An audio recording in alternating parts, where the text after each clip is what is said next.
Maulan na araw mga amo. At ayan na, maghahatid na naman tayo ng manok sa ating winner.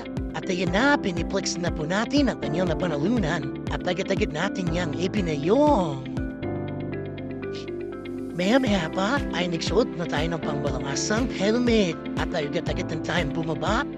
At ito nga po ang ating gagamitin, ang ating Honda PCX. At ito na, nakalabas na tayo ng aming kanto.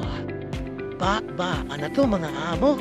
Maya-maya pa, andito na tayo sa C5 at ang nalubol sa atin ay taga-Pasig Pinagbuhatan. Kahit maulan mga amo, ay ating ihahatid at ayan na nga po, narating na tayo dito sa may Pasig Pinagbuhatan. Maya-maya pa, papasok na tayo dyan kung nasaan ang ating paghahatira at ayan na po, nakuha na ng ating winner.